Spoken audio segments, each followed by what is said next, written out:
What up, what up? I know it's been a minute, but I want to get some things off my chest about the realm we live in and some information I just acquired recently that I stumbled upon, and I figure I share with everybody. So I'll give a couple minutes to everybody to get in real quick. Got some new information for people. Hope y'all ready.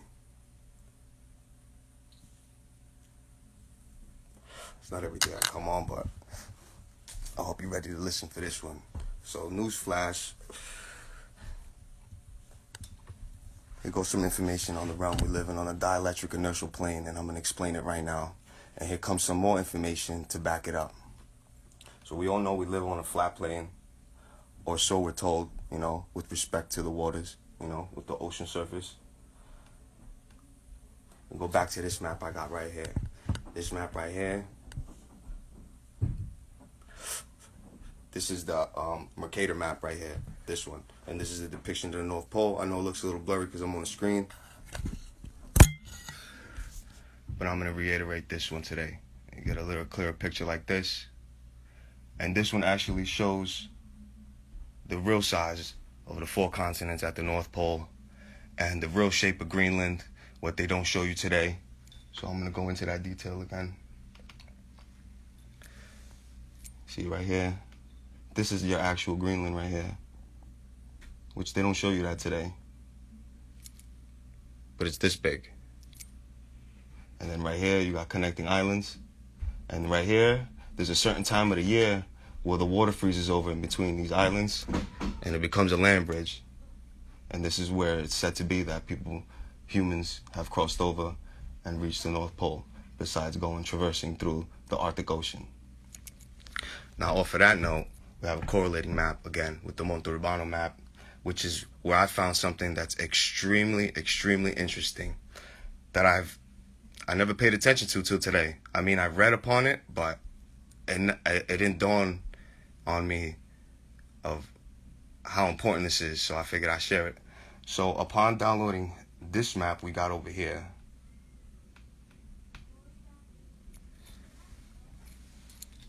now this map right here is the Monte Urbano map. It's extremely detailed, and it shows you the actual size of Antarctica and what it looks like with mountain ranges, ridges, rivers, all types of things. Let me get into a better description for you guys. Let me zoom in. And I'm going to get to my point in a minute, which is why it's so important for me to just basically walk you through what I'm about to say. So just bear with me for a couple minutes. I won't make this that long.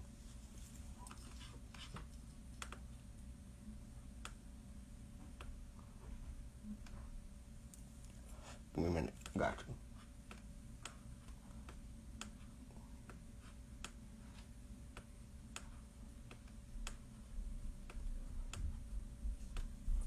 Now what we're looking at right here is South America.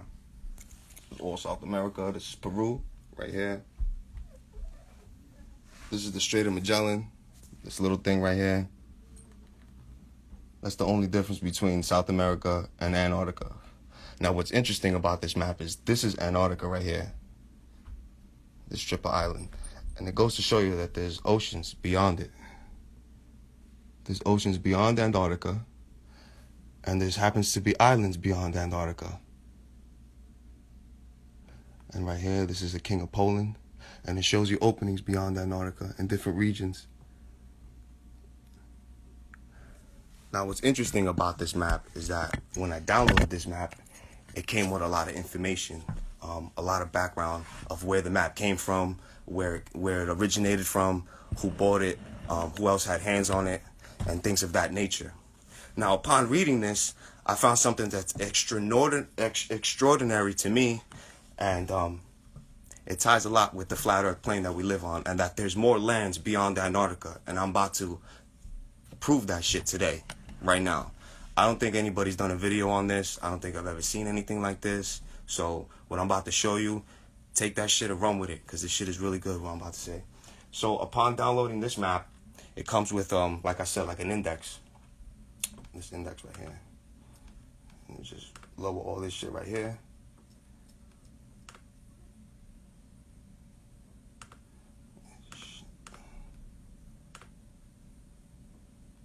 So this index right here, that it talks about the Monte Urbano map, and there's right here is where it looks like short. It looks really short, but if you look real quick, I'm gonna show you. It spans out.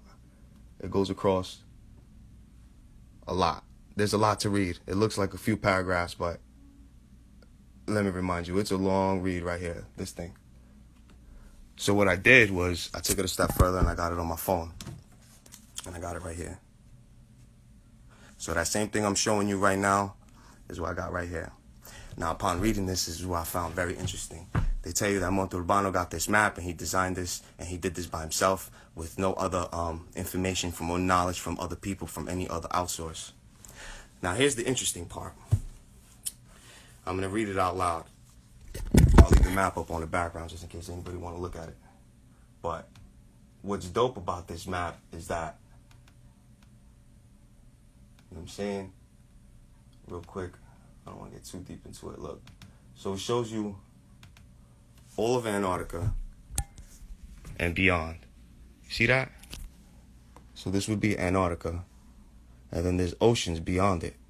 And what they did with this flower effect, like I did in the last, in another live I did, they cut out all the regions beyond Antarctica and they stitched it up. So as you can see, throughout the whole map of the realm that we live in, you know what I'm saying? There is a ring of land and there's openings like this.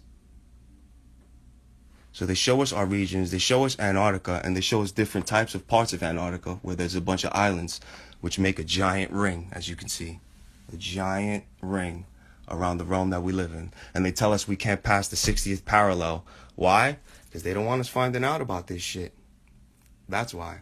And there's a lot of things there that there's still to be inherited and claimed. That there's still, you know, under a lot of, it's under a lot of shade and shadow work. But like I said, back to the map as I was explaining, as you can see, clearly, there's oceans and ridges and islands beyond Antarctica and openings beyond Antarctica. And it's a detailed map. It's extremely detailed. And I can zoom in with clarity. The map is, I believe, 9 by 9 or 10 by 10 feet. So if you really get a clear view of this map, there's nothing you'll miss. So back to the little excerpt I got from this downloading this map that came with it. So it says, an important and extraordinary manuscript world map drawn up on the North Polar projection. Basically what they're saying is it's a peculiar map that they drew the map from an overhead view from Polaris. That's basically what the introduction is saying. And then, where did I leave off? Polar projection from the largest manuscript map of the world at 9 by 9 feet. This map is one of 3 examples extant, 2 manuscripts and 1 printed, that form the continuum of Monte Urbano's work on his ultimate world map. Ultimate world map. Take into consideration what they're saying over here and the key words that they're using. So, his ultimate world map. The 2 other examples were studied at length by Al-Magia. Manuscript copy S in the Biblioteca Seminario, and it starts getting Italian. But I don't want to have to pronounce everything. I mean, I can, but I'm going to skip all that. So this Arciovales Venegano near Milan is similar to this example with the map in 60 sheets. They got this map and it's broken down in many different sections. They really detailed. Each piece of the map is big, so they could do a lot of artistry and put a lot of detail and work into this map. This map is extremely big. There's a lot of stuff to learn from this map. So upon reading this, a second example was printed, copy A. It's at the Biblioteca Ambrosiana in Milan, with the frontispiece dated 1519, and the map divided into 64 sheets, making the division lines of the sheets easier to arrange. So, you know what I'm saying? Like, they try to make it as easy and composite as for you, so it's presentable for everybody. Making the divisions of the lines of the sheet easier to arrange. The printed version was published in 1604. 64 plates, and is the only printed copy known. 2 other single sheet engraved world maps by Monte in the North Polar projection are also known, published in Milan in 1603 and 1604. Copies of both can be found and Ambrosiana. An example of the 1603 is also Doria Atlas from the Worthington collection. Now upon this, now I'm going to get to the part where it gets interesting. Let me skip all this information about Monte Urbano and where it was and what he did and the copies and shit like that. Now it comes down to the interesting part. I want to get to it. I don't want to read all this. There's a lot of work.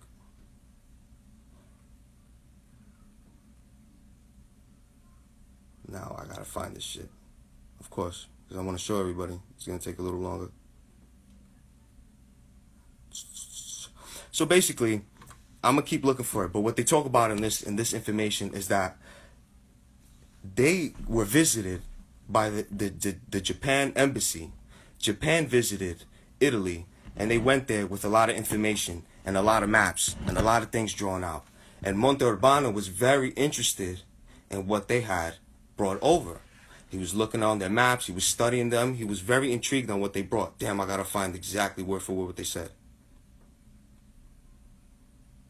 But basically, he was talking about how, what this says is how interesting it was to Monte Urbano, and how I found the time frame. Damn, I gotta find that shit, bro. It was so interesting. I'll eventually copy. If not, I'll throw it in the caption. Promise you that. But the thing that put two and two together to me was that he got this map from Japanese embassy when they visited in the early, I believe it was the early 1500s, something like that. More along that lines. And what's interesting about that is that he drew this map with land and regions and islands beyond Antarctica. Clearly, he's seen something. He's seen something. And depicts land masses beyond Antarctica and openings. Now, to tie into that, here's the interesting part I'm about to put on for you. So he got all that information from Japan, from the Japanese embassy. And you have this flat polar projection map with land masses beyond Antarctica, right? And how ironic. I don't know if many people seen this one, but let me throw this shit on real quick. This also came from Japan. Reputed to be drawn by Chinese priests, the manuscript was hidden away from authorities for centuries. However, a letter found claims that the map was actually drawn by Buddhist priests. So it shows you that there was already well-known fact that there was land beyond Antarctica. And this came from Japan and from the Japanese government. So they already had previous knowledge, and this came from monks and Buddhists, and this was hiding. So that right there, that correlation right there is extremely, extremely interesting to me, that you can put these two and two maps together, and it clearly shows you that if the Japanese people already had maps, well, obviously this is just a depiction of it, but if they were able to come to the conclusion that there's land masses beyond Antarctica, and this is the region we live in North America, South America, right there. And you got Africa, you know. You got this region right there, and then beyond that, they show a bunch of other islands. Now, what makes it more interesting beyond that is that I actually have books. I don't just research shit on TV. I actually got a lot of books. And within these books, there's a lot of information in them that correlates to everything that I'm reading right now and I'm seeing with my own eye. So the information I'm giving to you, it's not just something I'm just convinced on. This is something I'm actually digging into. Now, for example, we could talk about the North Pole, or we could talk about Antarctica, or beyond Antarctica. And beyond Antarctica, I actually have a book that not that many people have. A lot of people may have heard of it, but they don't have copies of it. And that's this book right here that I'm about to show you right now. The Iron Republic. It's about a voyage of these two men that went beyond Antarctica, and they went through an opening just like this.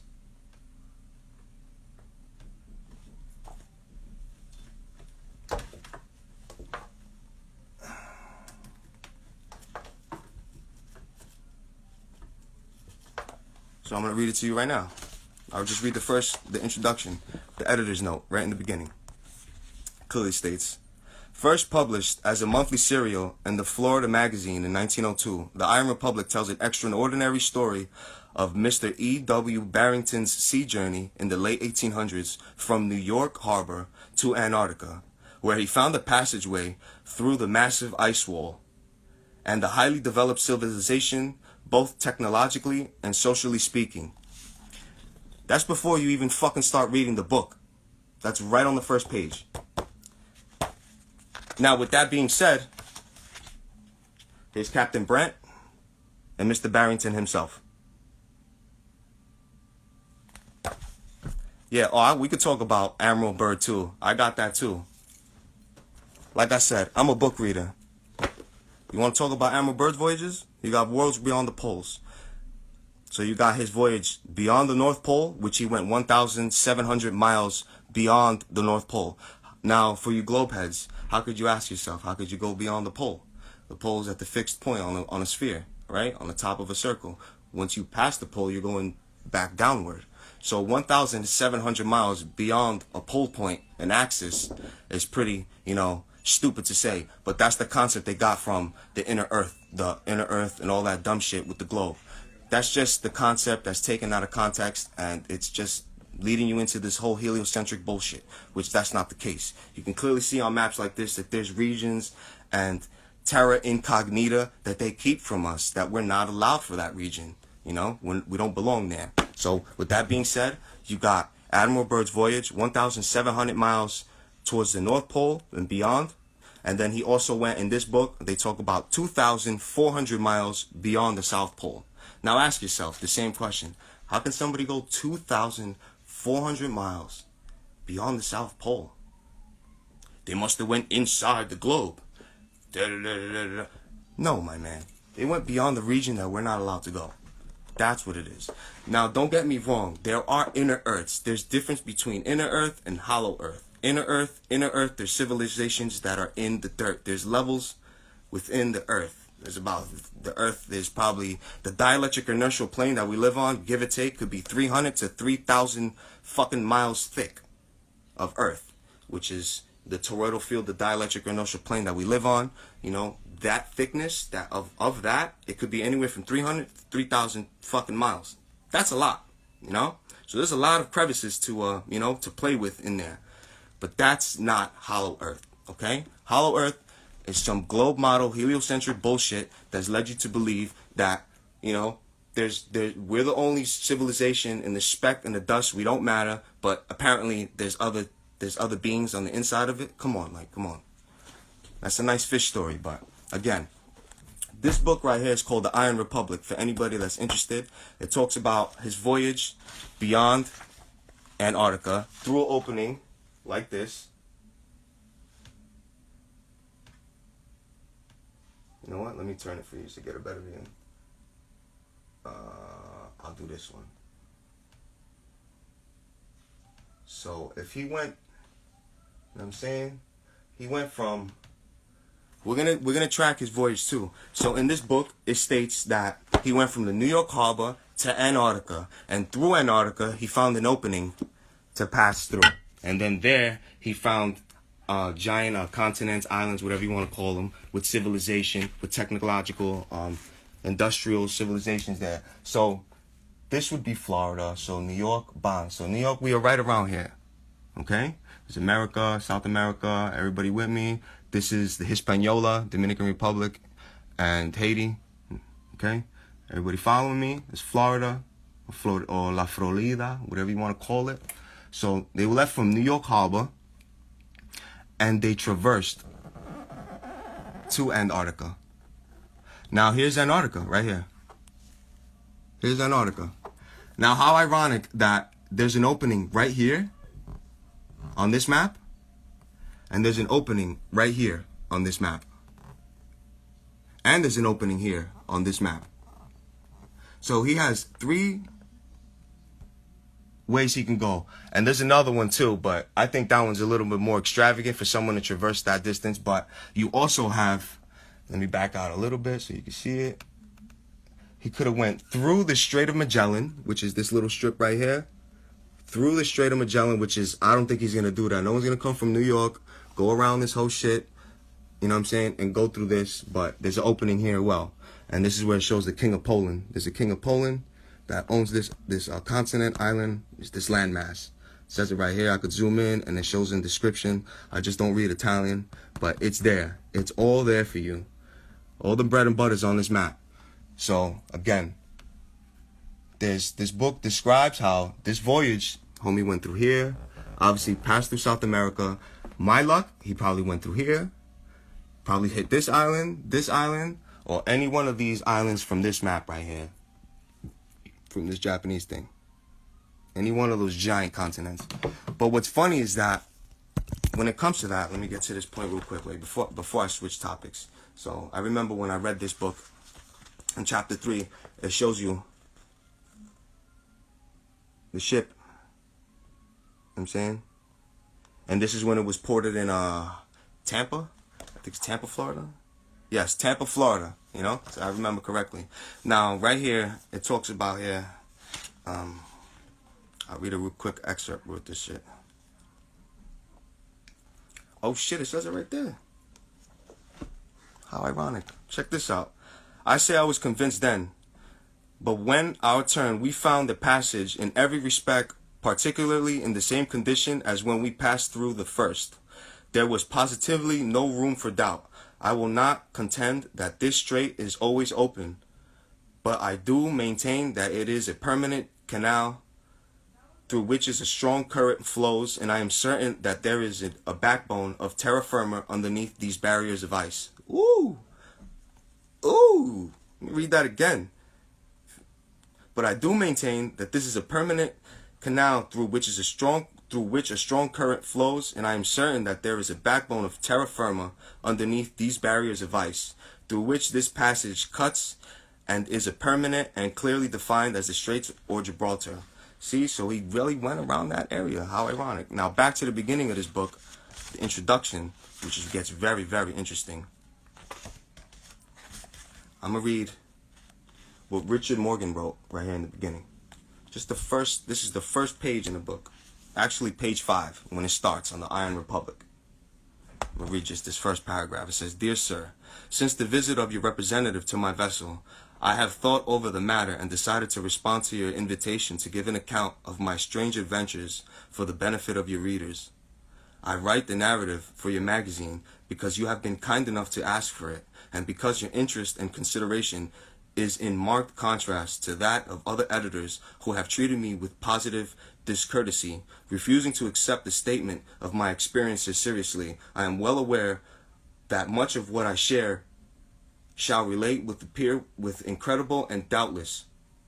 The whole story will be set down by many as purely fanciful creation, like the fictitious produced by Bellamy and other theorists within the past few years."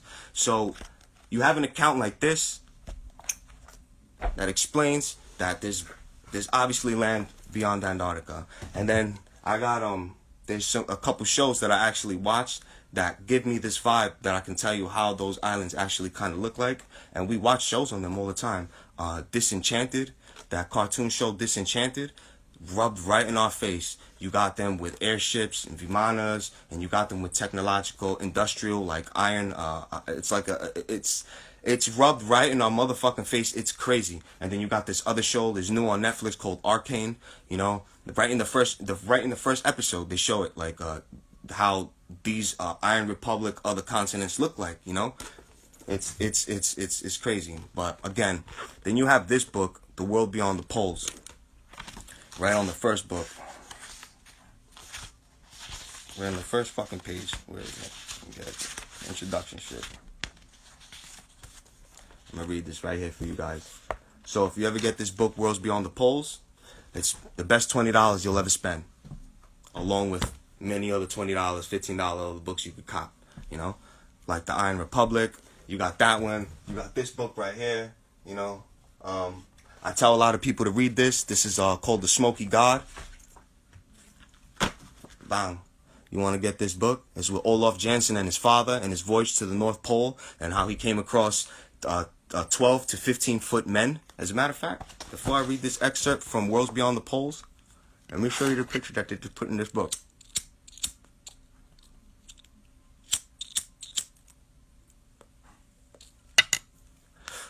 baby.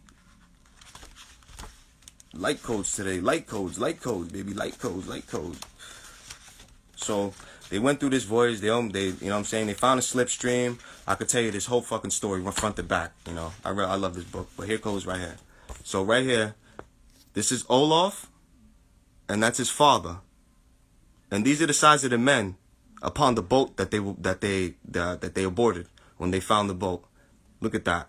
Look, that's Olaf at 16 years old, and that's his daddy. And these are the men that they saw. The giant stature. Very interesting books, people. Get yourself out of TV. Get yourself out of media. Find yourself some good books before the shit gets book burned again. You know, before you can't even buy this shit.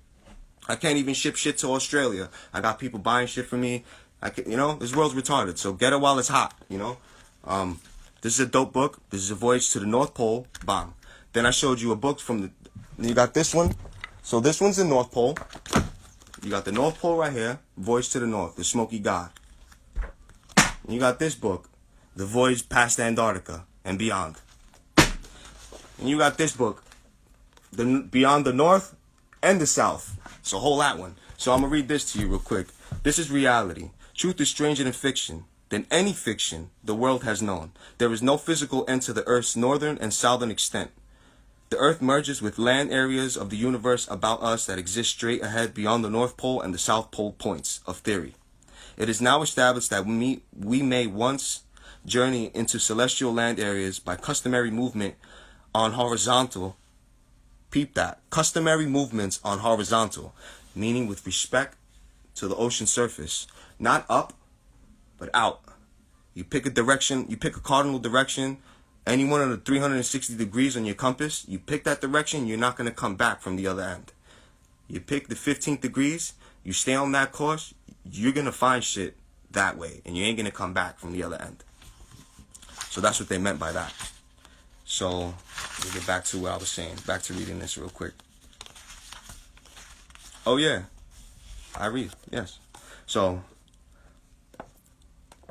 straits beyond the pole and the south points is now established terrestrial points. All right, here we go. Customary movement on the horizontal from beyond the pole points. It is also known that flight course from this Earth to connecting land area of the universe about us, which appears up or out from the Earth, will always be over land. All right, that's exactly what I just said. So always be land, will always be over land and water and vegetation, common to this Earth area of the universe whole. Never we need to shoot up, as popular misconception demands, to reach celestial land existing under every luminous area we observe at night. On the contrary, we will move straight ahead and on the same physical level from either of theory's imaginary pole points.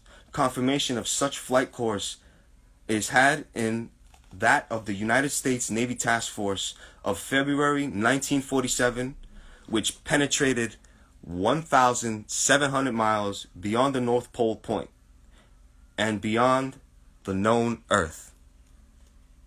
Additional and more recent confirmation was acquired by the flight of a U.S. Navy air unit on January 13th, 1956, which penetrated 2,300 miles over the land beyond the South Pole. This is only page 9 in the book.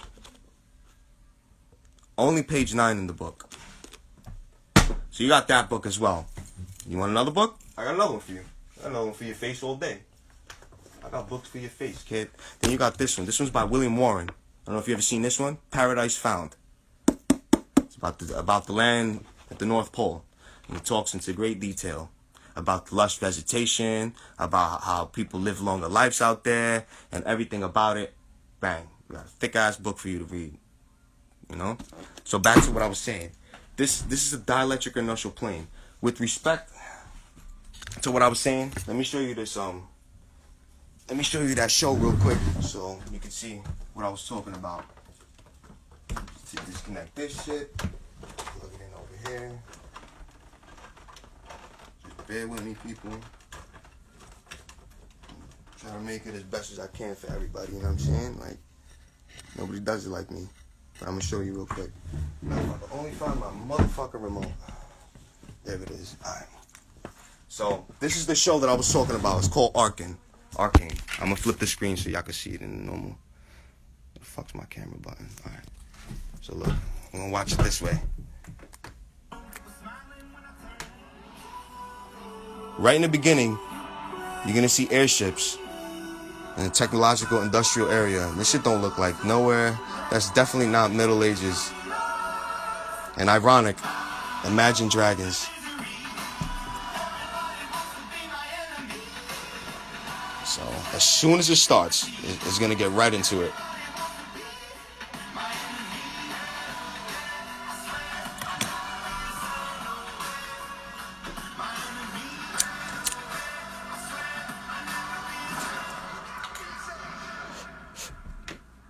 All right.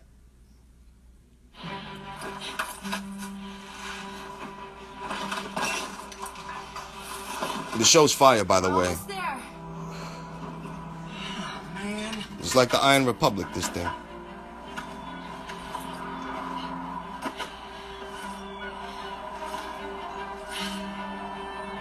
Hey, Powder!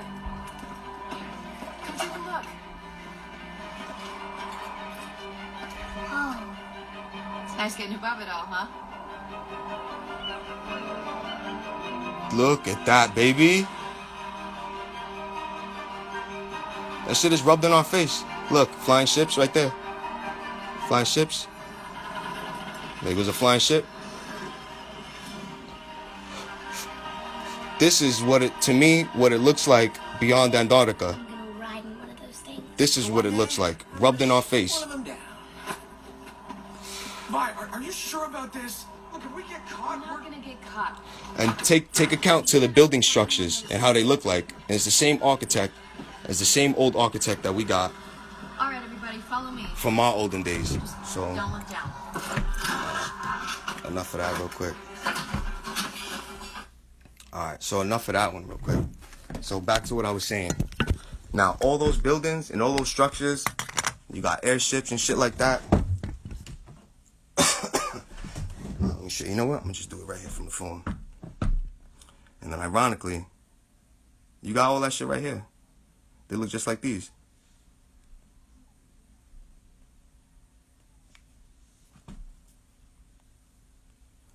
They look like all like this. This is what St. Louis used to look like back in 1900, you know? This is all St. Louis shit. Ancient shit. It's the same structures we see.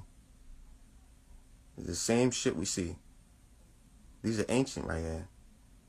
And they're still here till today. They're still here. They're inherited by other people. Look, this is all that. All that. Now, here comes the interesting part. Now, let me revert back to going back to this map real quick. Now, the funny thing about all those buildings, people just think I'm some hood guy in the fucking Bronx. Wake the fuck up, kid. Now, what's interesting about that, right? What's interesting about that, I'm about to make it real fucking interesting for you. And no, the whole world is not Tartaria. I'm tired of that fucking narrative. The whole world is not Tartaria. Tartarian heads, like, y'all quick to slam the button. Tartary. Everything's Tartary. No, it was just one piece. That shit was just one slither of a whole system. It was a one world republic. You're looking at a golden age. This is where everybody spoke one language. It's one language. This is before they divided us, and they divided the language, and we weren't able to communicate with one another. When they drew the barriers, you know, when the gods got mad. Why? Because we started building shit. We started doing nice things. We try to be like them. We try to reach the godlike, you know, try to be like them.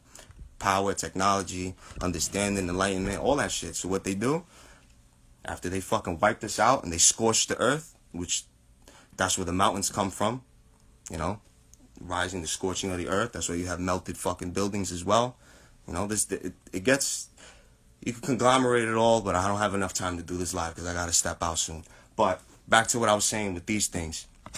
So these buildings right here that we're looking at all over the world, they're pretty much all the same structure. They're all the same design. The narrative that they tell us that they build this in 2 years with, you know, just for a World's Fair is nonsense, you know? They couldn't even build one of those sculptures with hammer and chisel, you know.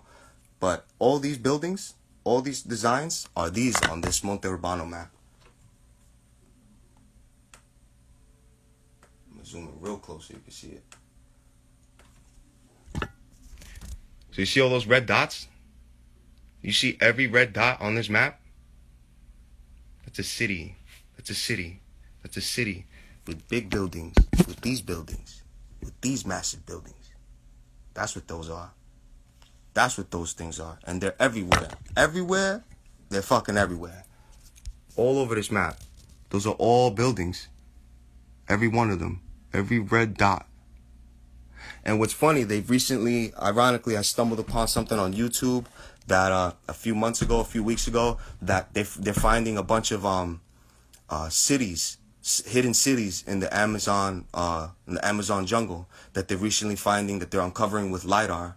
You know what I'm saying? So they're scanning and they're finding all these structures that are hidden under all this overgrown things. What's funny is that you can just look at this map and find all those structures. There's so much structures already hidden. You can just let's go see the Amazon right now. So look, bam. This is the Amazon right here, basically. This region right here. Let me zoom in real quick. Get you a better view.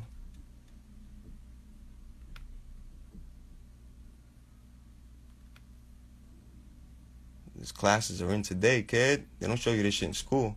But look, so there's Peru, and then basically Amazon is right here. You know what I'm saying? And you can just find them shits like right there. Like, look at all these little cities. You know what I'm saying? You got cities everywhere, hidden. You got mountain ridges. You got a city right here. You know, you got hidden structures everywhere. They're fucking everywhere. They're everywhere on this map. All those little dots. Those are all like those big structures, those big castles, ancient fucking architect buildings. They're everywhere. Depicted everywhere. What's dope about this map, what's extremely interesting about this map, is that it shows it's marked the 12 tribes of Israel. The 10 tribes, sorry, the 10 tribes of Israel is right here. Look, let me find this shit. That'll be here, Cali. Should be somewhere around this, right here. Here it is. Look at that. That's so fucking dope, huh?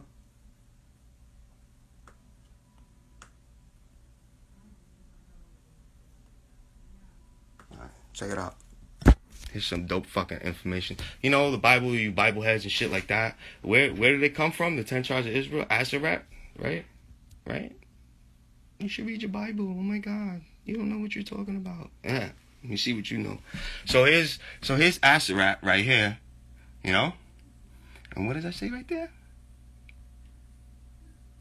What does that say right there, my friend? In Italian? 10 tribes de Israel. To me, that says 10 tribes of Israel right there.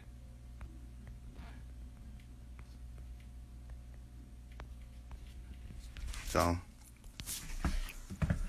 something very interesting to take note. And how they moved westward, and how they ended up, and they crossed the Bering Sea, the Bering Strait. And when they crossed the Bering Strait, ironically, where did they end up? Alaska, Canada. First Canada, and then they traversed down, and then they passed into America, which is all North America anyway. And where'd they end up in?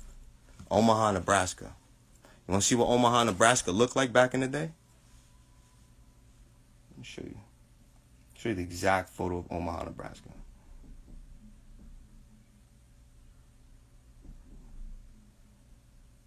Back in those early hundreds. All right, so this was Omaha, Nebraska back in the day.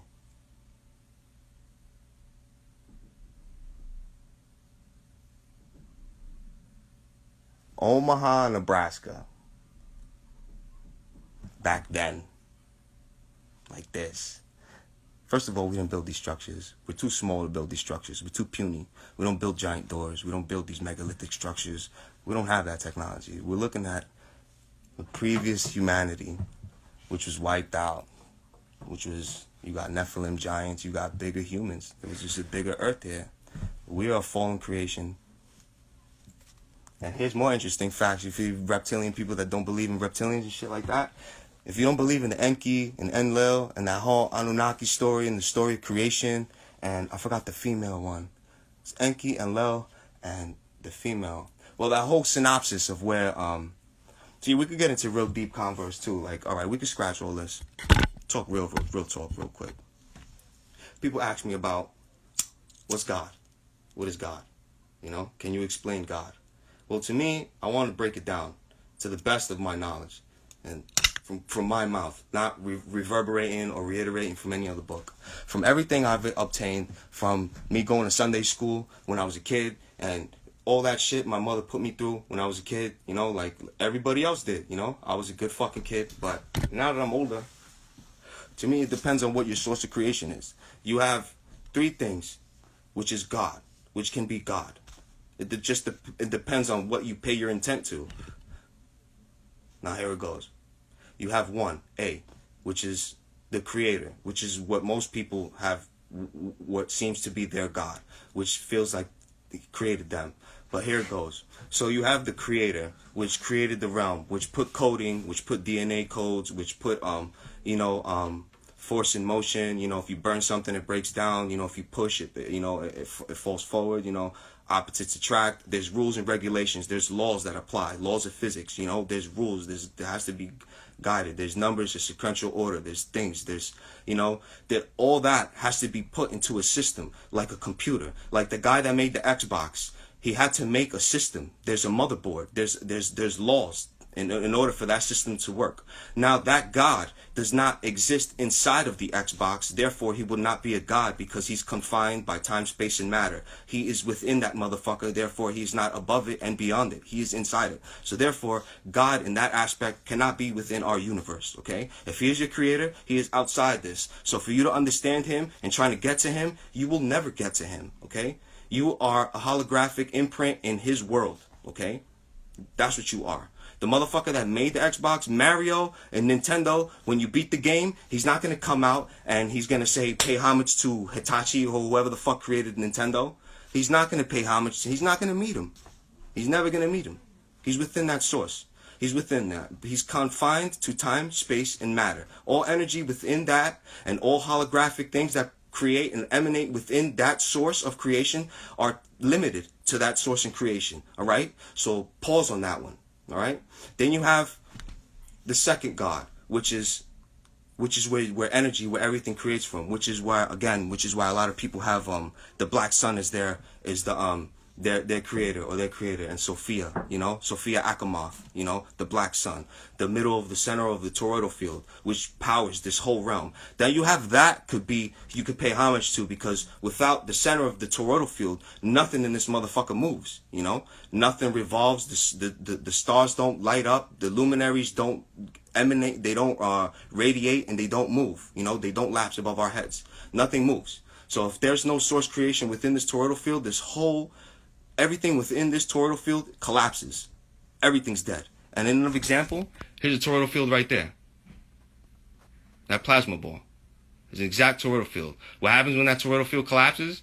Nothing inside that shit exists. Nothing. So that's the second God that you could pay homage to, which a lot of fucking religions do, you know? So that you have sun worship, black sun worship, and then you have source creation worship. So here's an example of that. So here's your toroidal field. And for somebody that doesn't understand exactly what I'm talking about, focus in on the ball in the middle. Okay? And now look at all the electrical lines. Look at the dots of the electrical lines and where they're coming from and where they're going to. They're coming from the bottom and they're flowing to the top. As you can see. All those electrical lines are flowing from the bottom to the top. And you can see them all joining and on top of meeting. You see that? So if you could visually perceive it, this toroidal field on this plasma ball is emanating from the bottom outward and upward in. Outward and upward in. So this is the flow of the toroidal field. So it's down, up, and in. So this is the center. This is with Sophia. That's what people pay homage to. That's the second source creation of people that want to pay homage to their God and what powers their realm. What gives them, you know, what keeps them going, you know, what's within their religion, their religiere, what binds them. That's what religion is. You're under this one roof, bound together, under one fucking mind thought. You ever thought that the temple of God is your dome? That's why they're called temples. You have temples on the side of your head, and they uphold your dome, you know? The temple of God is within you, you know? Enlightenment. That's what religion's supposed to be, you know? You're supposed to find yourself within you. Mad shadow work, you know? Find out, not look out, but within, deep within. Now, back to the third creation of God, what people call God, which is this other race, this Anunnaki race, this star traveling race, supposedly, you know, that's what they want to label it. But there's other beings besides us that it shows, and it's in all texts, it's in the Mahabharata, it's in so many other fucking cultures. It's retarded that we just overlook it, you know. And there's always a reptilian, there's always some type of serpent, there's always some type of mingling, there's interbreeding, you know. And then you have Cain and Abel. Cain was the first one born, you know. She bequeathed the son that wasn't fucking, you know what I'm saying, Adam's. That's, hello. And then who she bequeathed the son of, you know, I forgot his name, but he was supposedly a serpent too, who she cheated on Adam with. He was a serpent. Cain is a serpent. He was a firstborn son. That nigga had to go, you know. And then if you want to believe that Bible story for you people, if Adam and Eve were the first ones on earth, right, and they bared kids, they bared 2 children. Let me ask you, Bible heads, you real heliocentric global head Bible heads.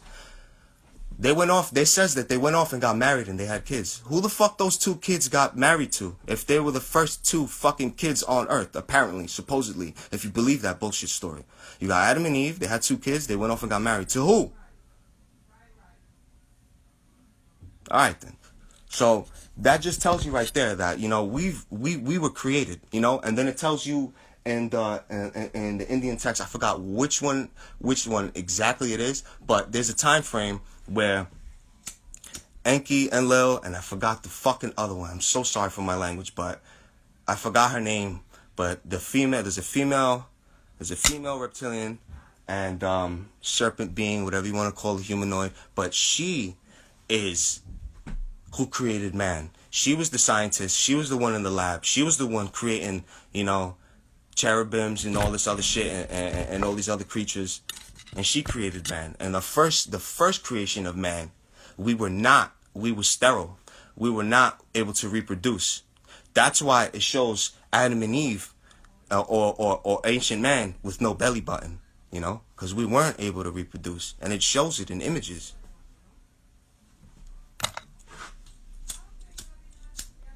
There's so much that correlates to, you know, like everything else in all these other religions. So you have 3 different aspects to look at. Whichever one you want it to be your God. You have your source creation God, which is outside of us. And if you try to reach him or try to understand, that's something beyond, like, I don't understand when people try to ask questions about, well, who created God? First of all, that's outside of our construct to even understand or grasp.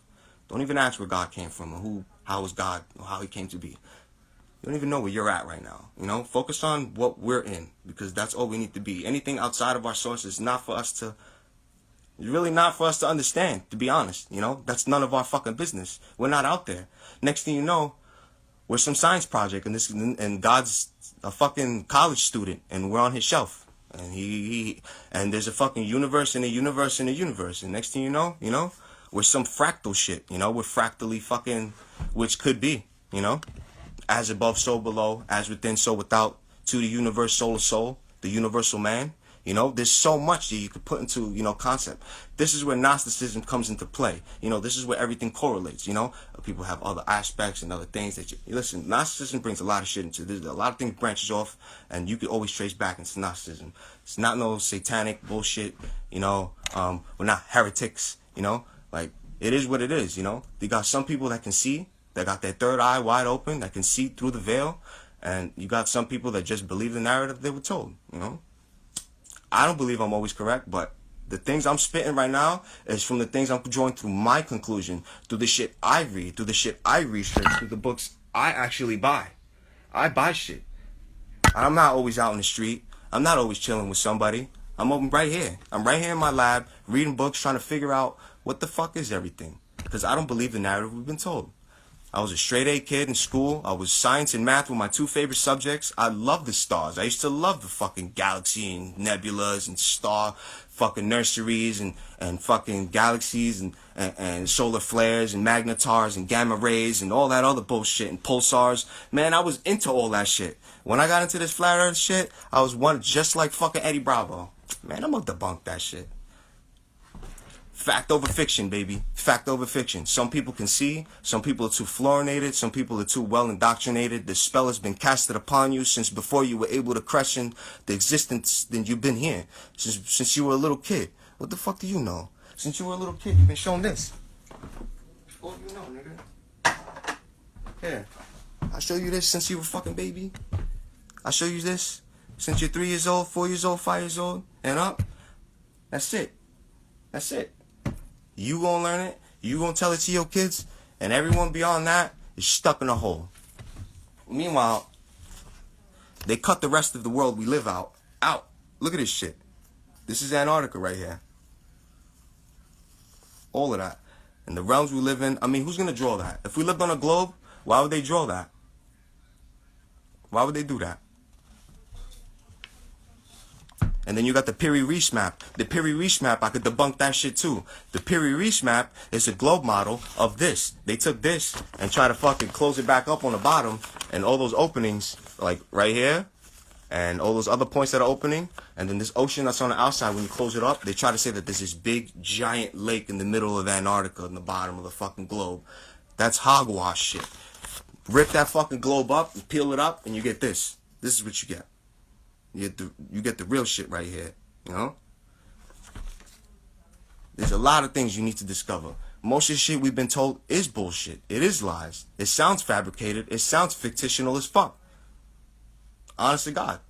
Straight up and down. Like everything I've been led to believe, even the things with replicating, replicas and clones and other beings and reptilians. Here goes another thing. Did I fucking forget to do this real quick? Check this shit out. Watch this shit on this map. Hopefully it's on this corner. See, it's very detailed, this map. Somebody should be, if you're interested, you know, I highly suggest you get this map. You'll be on this map for months. Just looking at everything. Now look at this shit. Where's my man? Look at this nasty fucking thing. Who draws shit like that? If you don't believe in reptilian beings and things like that, even in this map, if you don't believe in shit and other beings, okay, I don't think the artist on this map had a problem drawing faces. Got all these blonde head people. See that? And these are the winds, the cardinal directions of the winds. You see they're all blowing. You know what I'm saying? It's very detailed, this map.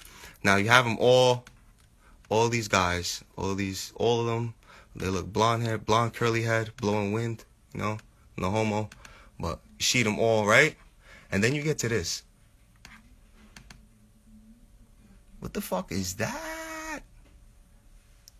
That don't look like a reptilian? And then you got his two nostril holes right there, but then you can say, oh, there's a, you know, there's an off mark, or, you know, there's a bend point and shit like that.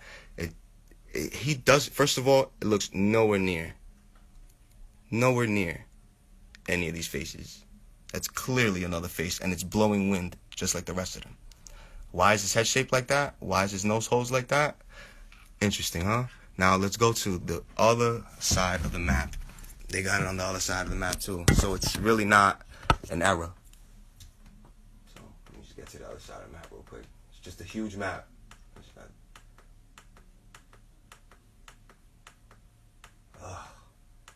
I'm telling you, you'll be here forever. All those red dots that you see on this map, all those red dots, big ass buildings, structures, antiquitech, big structures, all of that. So any region that they say, oh, there's jungles and there's no civilization and shit like that, overlay this map on top of it, and you can find shit yourself. Next thing you know, I'm teaching some kid how to fucking find shit. I'm gonna see you on the map. I'm gonna see you on the news, man. Shout me out if you find something. Alright, so now we got it down here. Here we go. So we have these faces again. See what I'm saying? All these faces, there it is again. And there's no blemish on it. See that? No blemish. There's his nose holes. And just like all reptilians, just like any lizards you have, the little breathing hole in the back of their head. Bruh. If that's not a reptilian being, you lying to yourself. Why would they do that? Why would they do that? This whole map, and it's on both sides, look, all these faces, all these mugs, blowing wind, curly blonde head dudes. Completely different race. Completely different race. And then bang. Bing bang. If that shit don't freak you out, I don't know what else will.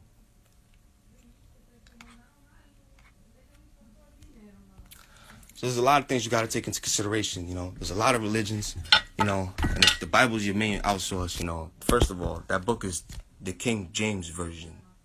There's other versions. There's 12 other books.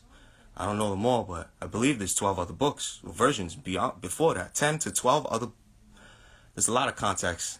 That's, you know, other things that have been taken out of context, not included, you know. There's so much. There's so much. You could be on this. It's to me, I'd rather do this, researching, than watch TV or listen to music, you know. This shit is way more interesting to me. Or going out all the time, like chilling, blowing some money, you know what I'm saying? Like, this is way more interesting, like, to me. This shit is, I could be on this shit for hours. Like, this really something that, you know, our history is telling us that, yo, there's a rug pulled over, you know? There's a rug pulled over everything, you know? You gotta dig it out yourself to find out. I don't have all the answers to everything, but that's the reason what keeps me going all the time. That's the drive I get, is the fact that I don't know everything. And I'm okay with that. I've come to accept that. I don't know shit. I don't know nothing from a hole in the wall. But for that keeps me striving. Because if I act like I know everything, everything's going to be boring. I think I'm going to know everything. But you know how much shit I've read? You know how much shit I've been through? You know how many times I'm like, oh shit. Oh shit. Oh shit. Say word. You know, like, this shit is on end. Grab any book. Any book. Anyone. The corniest book you think I got will blow your mind. Corniest thing. All that shit is real. Mermaids are real. Fucking, you got all these other creatures are real too. There's creatures. There's creatures. There's big ass monsters out there. There's leviathans. The word is there for a reason, you know. The leviathan. Got that Japanese monster. What's that Japanese monster? It's like half whale, half human. I'll find that shit out right now.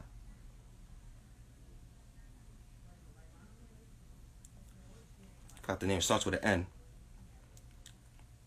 Starts with a motherfucking N. Can't remember the motherfucking name. Oh well. I'll figure it out again. It's alright. But everything's out there for us to realize. Like, there's much information for us to grab. And there's many books into realizing. You know, there's another book that's dope for you to get. I got a minute left on my shit. Book of the Earth by Edna Kenton. You know, Atlantis, the Antediluvian World. That's another fire book. I mean, I got mad books here. I got mad books. Terra Firma, if you really want to get into it. The Earth is not a sphere. You know, proved by scripture.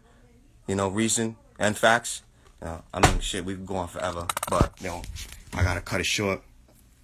I hope this live was, y'all were digging it, and it was important and informative for y'all. Catch it, feel it, vibe with it, share it. Yo, much love to everybody. I'll do another follow-up eventually one of these days, yo. I love all y'all, yo. Much love to y'all. Keep researching.